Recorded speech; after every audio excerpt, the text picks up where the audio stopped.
Bueno, este video es sobre el capítulo 13 del libro de Varian y tiene que ver con los problemas de optimización cuando se está considerando el comprar un activo riesgoso, ¿ya? Entonces vamos a analizar un poquito en qué consiste ese problema para el consumidor o para el inversionista. ¿Qué pasa cuando los rendimientos de un activo son continuos en vez de discretos? Generalmente lo son. Entonces normalmente uno piensa, hasta ahora hemos estado viendo que los retornos o que las ganancias o que los juegos aleatorios pueden tener o ganas o pierdes una cantidad fija de plata. Pero generalmente uno se enfrenta a una distribución de probabilidades con respecto a los retornos de un activo. Entonces en el fondo lo que vamos a hacer ahora es hablar de cómo un consumidor o cómo un inversionista decide en base a la media y la varianza de esa distribución de probabilidades, ¿ya? Si una variable aleatoria W toma valores W sub S para los diferentes estados de la naturaleza, ¿verdad? 1, 2, 3 hasta S, con probabilidades pi sub S, la media de esos valores, digamos, el valor esperado de esa distribución, de esa variable aleatoria, es la suma de pi sub S por W sub S, es decir, las probabilidades por los valores para todos los valores.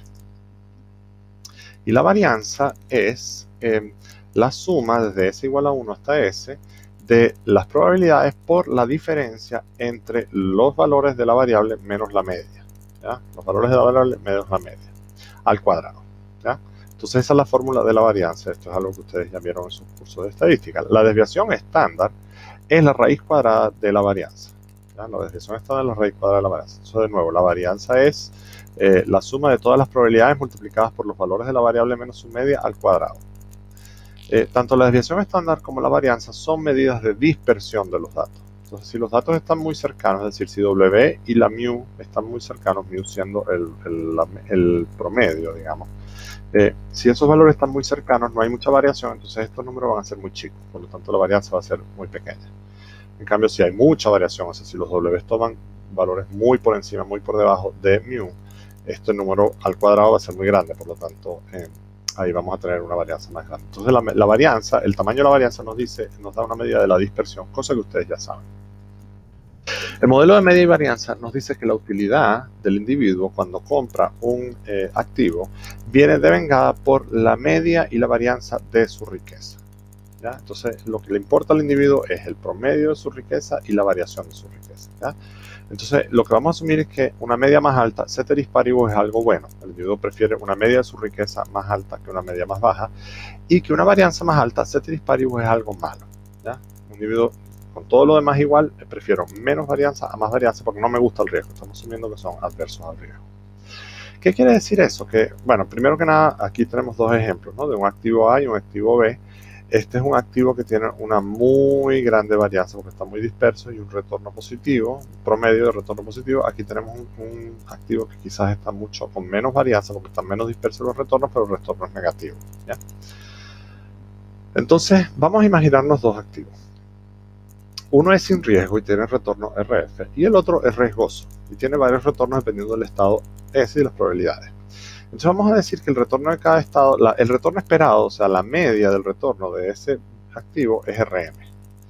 Y vamos a suponer que una porción X de tu portafolio va a ir invertida al activo riesgoso. Entonces un individuo se enfrenta con dos activos, uno que tiene un riesgo, tiene un retorno fijo, RF, y no tiene riesgo, y otro que tiene un retorno con un retorno esperado RM, es decir, puede tener un retorno muy variable, pero yo voy a asumir que tiene un retorno esperado RM y sí tiene riesgo, ¿ya? Entonces la pregunta es qué proporción de mi riqueza va al activo fijo, al RF, y qué proporción de mi riqueza va al activo riesgoso.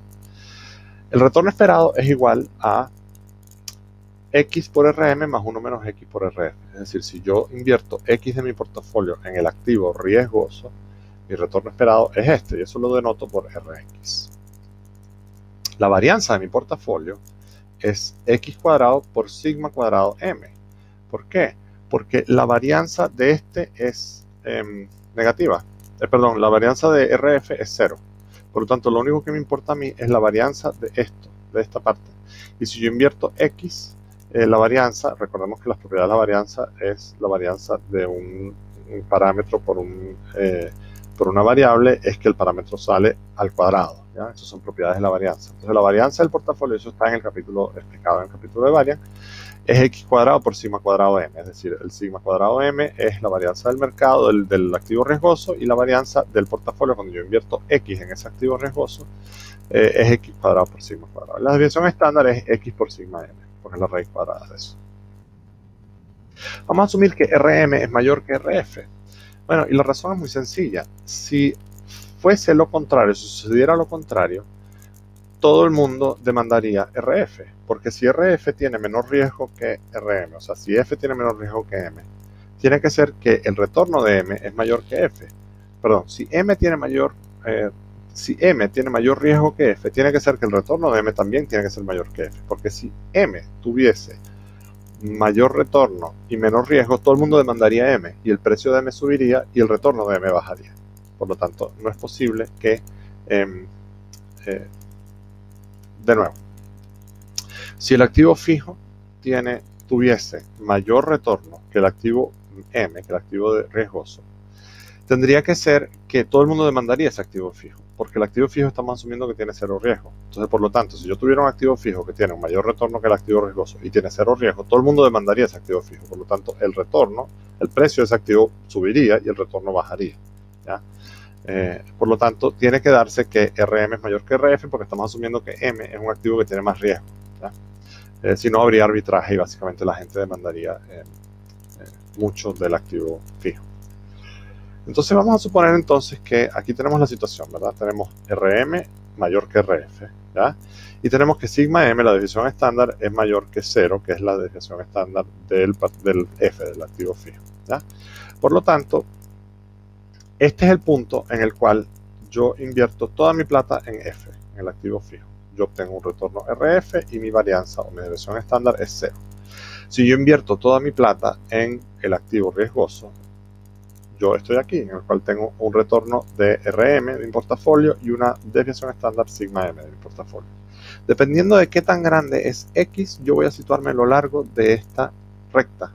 Porque yo, mientras más X devoto yo, mientras más de X paso yo al activo riesgoso, más cerca de este punto voy a estar. Y mientras menos X, mientras menor sea X, significa que menos plata invierto en el activo riesgoso, voy a estar más cerca de acá. Por lo tanto, esta recta es una restricción presupuestaria, en el sentido que me da todas las posibilidades de combinaciones de riesgo y retorno a la cual yo puedo acceder, dependiendo de qué tanto X decido yo invertir en el activo riesgoso. Esa recta es una restricción presupuestaria. Básicamente pone un límite a las diferentes combinaciones de retorno y riesgo a las que una persona puede acceder, dada una realidad del mercado. Por ejemplo, yo a este punto, por ejemplo, un punto aquí, con RM y un riesgo muy chico, no puedo acceder, porque simplemente ese punto no está permitido. O sea, las realidades del mercado no son tales de que yo pueda conseguir un activo que tenga este retorno de mercado y esta cantidad de desviación estándar. O sea, es un límite. Esto es lo que me pone, es un límite a las combinaciones de riesgo y retorno que yo pueda acceder. La pendiente de esa recta representa el precio del riesgo en términos de retorno. De la misma manera que la pendiente de una restricción presupuestaria cualquiera es el precio de un bien con respecto a otro bien. Ahora, después voy a hablar de esto. Después voy a explicarles por qué eso se llama el precio del riesgo, porque es algo medio contraintuitivo. Entonces, así como tenemos una restricción presupuestaria, también tenemos un mapa de indiferencia. Los individuos, dependiendo de su utilidad personal y dependiendo de cómo su función de utilidad y cómo su preferencia con respecto al riesgo, van a tener unas curvas de indiferencia. Y la curva de indiferencia tiene pendiente positiva. ¿Por qué? Porque en este caso la desviación estándar es un mal. Por lo tanto, cuando yo tengo un mal en el eje de las X, las curvas de indiferencia tienen pendiente positiva y se orientan hacia arriba, porque mientras más me alejo yo del mal, más sube mi mapa de indiferencia, ¿verdad? Y por lo tanto vamos a buscar el óptimo. Entonces el óptimo va a ser, dada esta restricción presupuestaria, el óptimo va a ser la cantidad X de portafolio que yo invierto en el activo riesgoso que maximiza mi utilidad esperada, ¿verdad? ¿Cuál es la pendiente de esa restricción presupuestaria? Bueno, es una recta y la pendiente es Y2 menos Y1 sobre X2 menos X1, ¿ya? Entonces sería RM menos RF sobre sigma M menos 0. Esa es la pendiente de la restricción presupuestaria. ¿Cuál es la tasa marginal de sustitución? Bueno, es la relación de las utilidades marginales. Entonces es la desviación de la utilidad marginal del X con respecto a la utilidad marginal de Y. Entonces en este caso sería menos U utilidad marginal del sigma del riesgo con respecto a la utilidad marginal del retorno. Es decir, la derivada de la utilidad con respecto al sigma dividido menos la utilidad marginal con respecto al sigma dividido entre la utilidad marginal con respecto al retorno. Igualando esas dos ecuaciones vamos a poder hallar el punto óptimo. Bueno, aquí pueden preguntarse también qué pasa con el gráfico si aumenta RM y lo demás queda igual. ¿Ya? ¿Qué pasa con el gráfico si, por ejemplo, el retorno del mercado del activo riesgoso aumenta? Bueno, en ese caso, la pendiente de la curva de indiferencia va a cambiar. Entonces piénsenlo y discútanlo con sus amigos a ver qué sucede.